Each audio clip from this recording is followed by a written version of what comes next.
So then you might ask yourself, well, what's the best antidote to the discomfort of life? And you might say, well, it's comfort. And I suppose that's what you act out when you swaddle a baby. But a better antidote is something like adventure to excellence.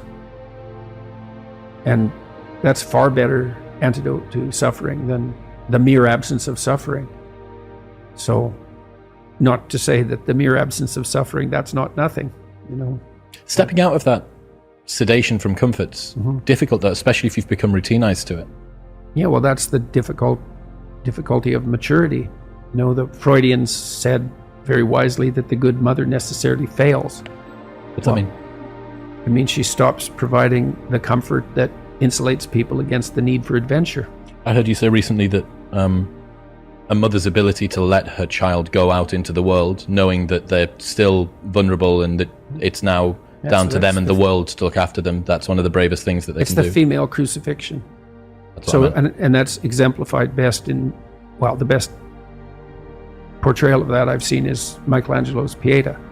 You know, it's a statue of Mary, and she has Christ's body on her, as an adult, on her lap, and he's broken and destroyed, and, you know, she's displaying that. And that's the bravery of a mother, to allow that to happen. But not only that, to facilitate it. So what about... Way you go, kid. Way you go. Well, why? It's dangerous out there. It's like, yeah, no kidding. It's more dangerous here if you stay with me. By a lot. So you might lose your body out there in the world, but if you stay here, you lose your soul.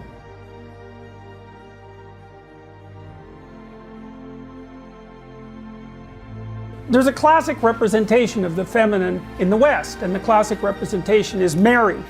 And here's one of the representations. It's lovely, and it's derived, at least in part, from the story of Mary and the snake in the Garden of Eden. And so Mary has her foot on a serpent, and she's holding Christ off to the side, like this. Well, that's exactly what mothers have always done. It's a biological portrait of human women, is they hold their infants out of the reach of the terrible serpentine predator.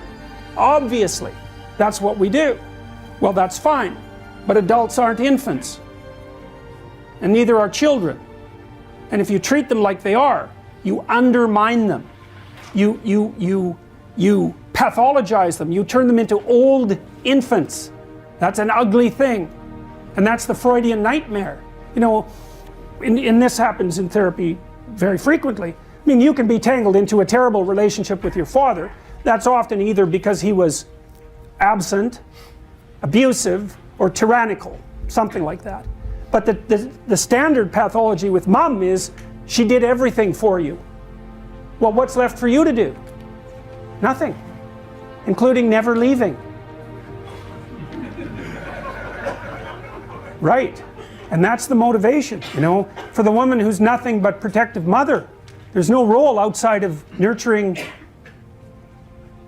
of infants, of nurturer of infants. Well, you just keep them infants. They'll never leave. They might kill you one night in your sleep.